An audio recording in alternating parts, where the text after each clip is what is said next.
America's prison system is very big, but there is a secret world going on behind bars where people live whose stories are rarely shared. Some of them are thought to be the most dangerous men in the United States.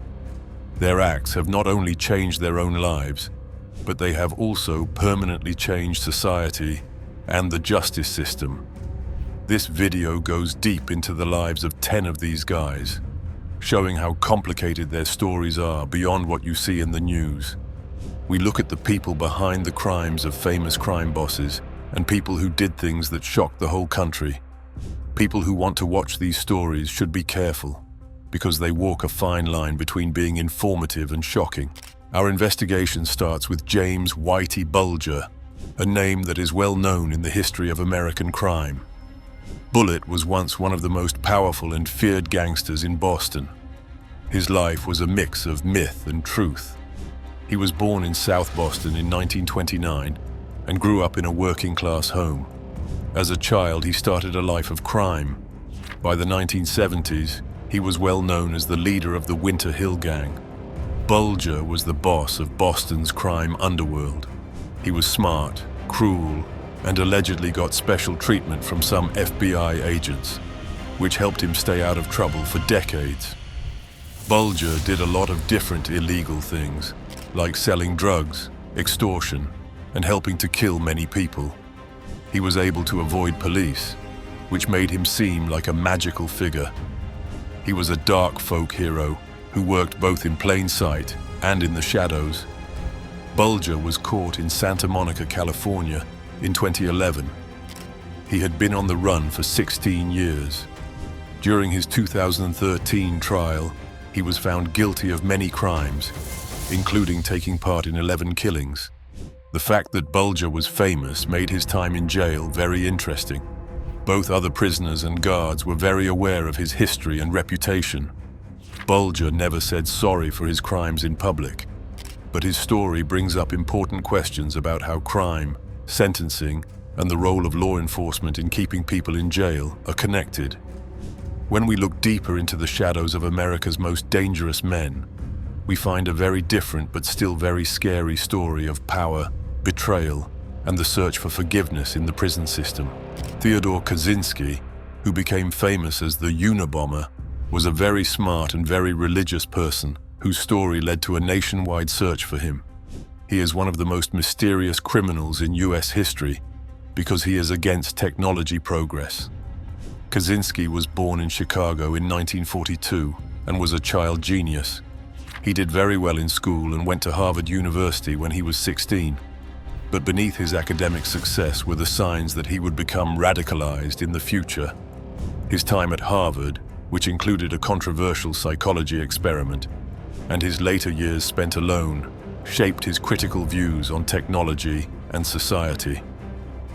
From 1978 to 1995, Kaczynski carried out a national bombing campaign against people he thought were hurting the environment and making modern technology better. 3 people were killed and 23 were hurt by the bombs he made himself. People were both amazed and scared by his ability to avoid being caught while writing manifestos to the media that were critical of technology. In 1996, Kaczynski was caught after his brother saw his writing style in a manifesto and told the FBI about it. He is currently serving several life terms without the chance of parole. People know that Kaczynski stays to himself in prison, writing and thinking about his political views.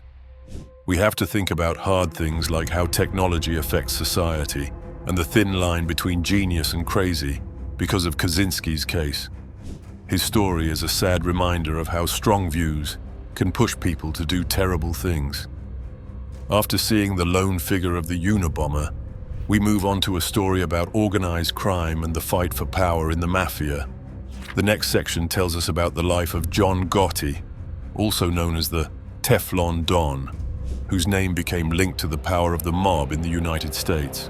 John Gotti, who was known as the Teflon Don because he could avoid being caught, was the perfect example of how flashy and cruel American organized crime can be. When he was in charge of the Gambino crime family, it was one of the most powerful and troubled times in American mafia history. Gotti was born in the Bronx, New York, In 1940, he became interested in the gang when he was young. Gotti rose through the ranks by being charismatic and willing to use violence. In 1985, he planned the murder of Paul Castellano, the boss of the Gambino family, and then became head of the family.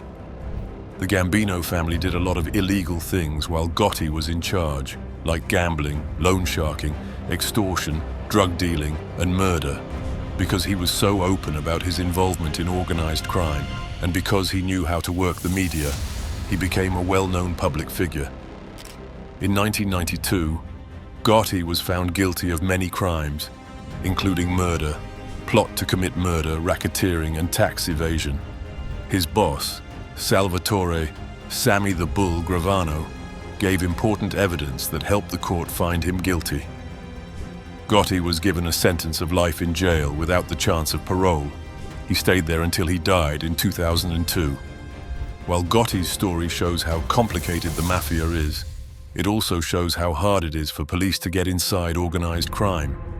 His legacy makes us think about loyalty, power, and the legal system's ability to hold powerful people accountable in the United States. We move from the flashy world of the mafia to the world of a criminal mastermind whose daring escape from jail mirrored his daring crimes. The next part looks at the life of El Chapo, whose name became linked to the drug trade and dangerous jailbreaks around the world. The name Joaquin El Chapo Guzman Loera is linked to a lot of bad things in the history of international crime.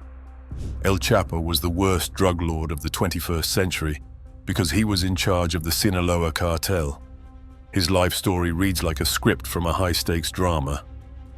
Born in a rural part of Mexico in 1957, Guzman rose to power in the drug world by being both cruel and creative in ways that had never been seen before.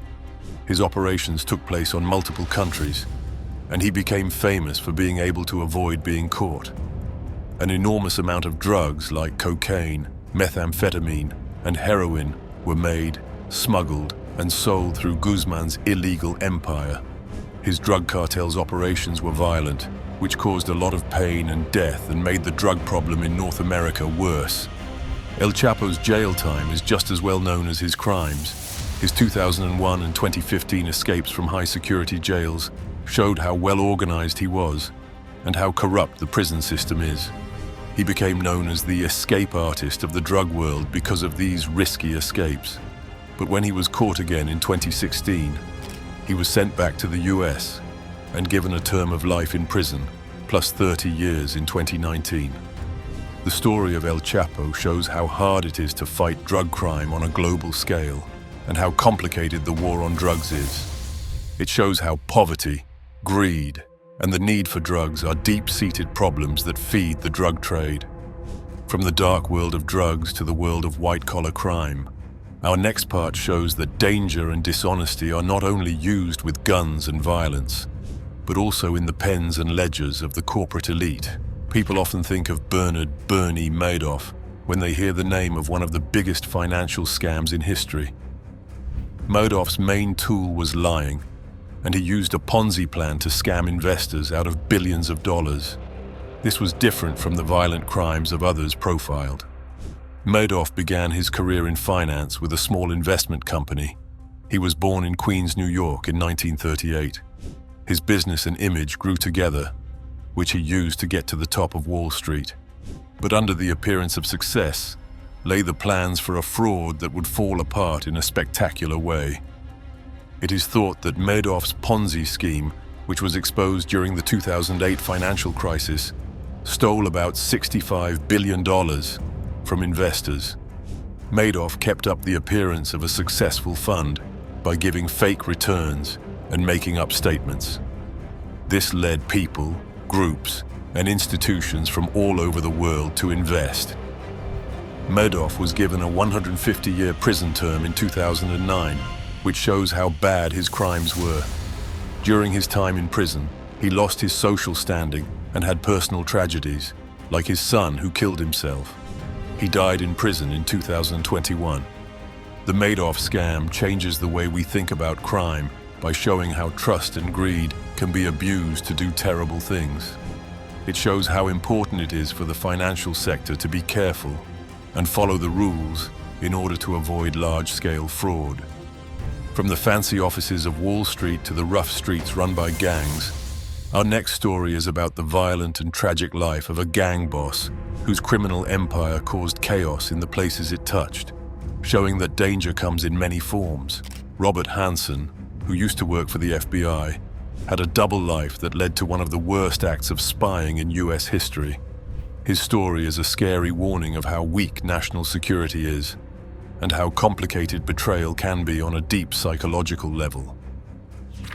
Hanssen was born in Chicago in 1944 and joined the FBI in 1976. He was a committed and skilled agent, but Hanssen started selling information to the Soviet Union and then Russia in 1979, even though his family and co-workers didn't know about it. Getting money, wanting to be known, and losing faith in politics were some of the things that drove him. Over the course of more than 20 years, Hanssen gave the Soviets and Russians thousands of papers and dozens of computer disks with very sensitive data on them. This information included specifics about how the US fights data gathering, who the Russians are who work as informants for the US, and plans for a nuclear war. At least 3 Soviet soldiers who were working as double agents for the US were killed because of what he did. Hanssen was caught spying and charged with it in 2001. He admitted to 15 counts of espionage in return for a sentence of life in prison without the chance of parole. This kept him from getting the death penalty. He is currently in solitary confinement in a high-security federal prison where he is serving his term. We have to ask ourselves tough questions about loyalty, the cost of secrets, and the dark sides of people we trust to keep us safe because of the Robert Hanssen case. It shows how hard it is to keep the country safe and how betrayal can hurt people and the whole country. Our next section looks at the life of a man whose name became a byword for gang leadership and the complicated web of violence, loyalty, and power in America's cities. It goes from the quiet hallways of espionage to the violent streets controlled by gang leaders. Charles Manson is one of the most well-known criminals in American history. His name alone makes people feel both scared and interested. One of the scariest murder sprees of the 20th century was caused by his power to control and trick people. Manson was born in 1934, and he had a rough and difficult childhood full of abuse and neglect. Manson spent a lot of time in and out of jail for different crimes. Eventually, he moved to San Francisco, where he started to gather a group of followers that would become known as the Manson family.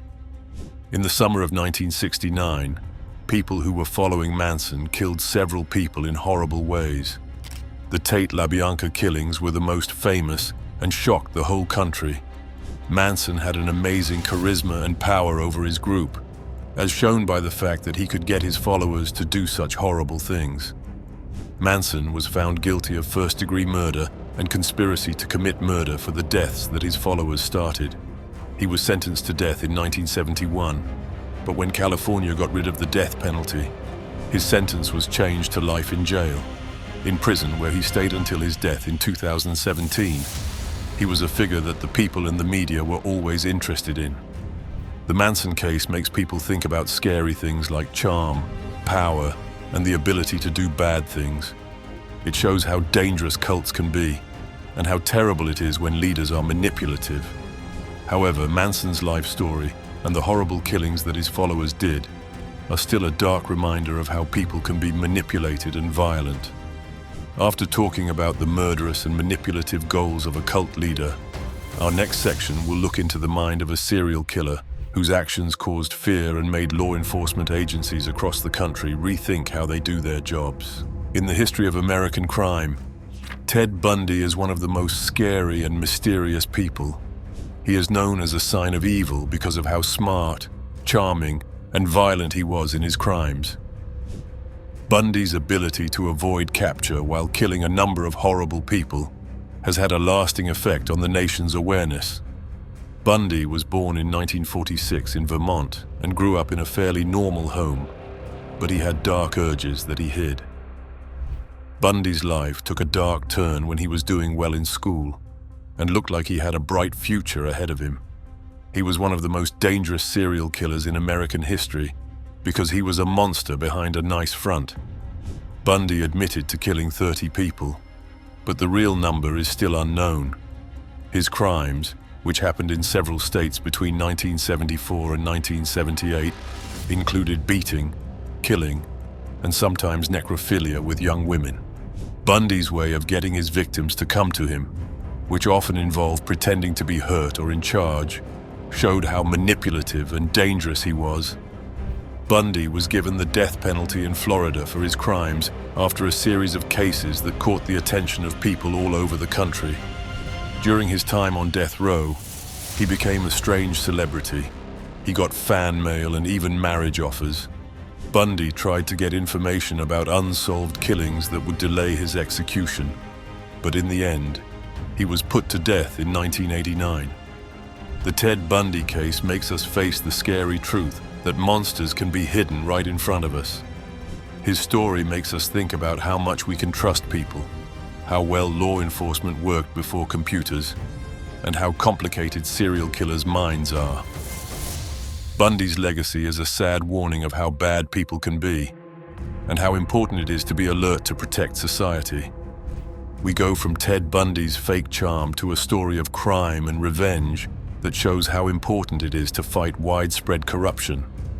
Our next section looks at the life of a person who blew the whistle on widespread wrongdoing and risked everything to bring light to darkness. As the most famous gangster in American history, Al Capone summed up the time of prohibition and organized crime in the early 1900s. People in Chicago in the 1920s came to associate his name with crime and lawlessness because he made a fortune off of illegal gaming, prostitution, and alcohol. Capone was born in Brooklyn, New York, in 1899. When he was in his early 20s, he moved to Chicago to join the crime underworld. He quickly rose to the top of the city's criminal order thanks to his charm and cruelty. The Chicago outfit became the most powerful crime group in the United States, while Capone was in charge. Capone did a lot of different kinds of illegal things, like gambling, theft, and bootlegging. He was known for many brutal crimes. The most famous was the St. Valentine's Day Massacre in 1929, in which 7 members of a rival gang were put to death. Even though Capone did a lot of bad things, some people saw him as a modern-day Robin Hood because of how much money he gave to charity. Capone was finally put in jail for tax fraud in 1931, after the federal government failed to convict him of violence or bootlegging. Getting 11 years in prison, he did his time at Alcatraz and other places. His health got worse in jail, partly because he wasn't getting treatment for his syphilis. When he got out in 1939, he was barely recognizable from the person he used to be. Ross Ulbricht, the genius behind the Silk Road, adds a modern twist to the story of some of America's most infamous criminals. Ulbricht was different from other crooks because he used the new technology to create the first and most famous online black market. He did this in a way that had never been seen before, combining illegal trade with technology. Ulbricht was born in Texas in 1984. He was a smart, driven young man who believed in freedom. He believed in a free market with no limits, which is what led to the creation of the Silk Road. Ulbricht went into the dark web to start a new era of cybercrime. He did this with an advanced degree in material science and an entrepreneurial drive. When it first came out in 2011, the Silk Road was a revolutionary dark website where people could use Bitcoin to buy and sell drugs, fake IDs, and other illegal things without being tracked. The website became a billion-dollar business very quickly, and police all over the world became interested in it.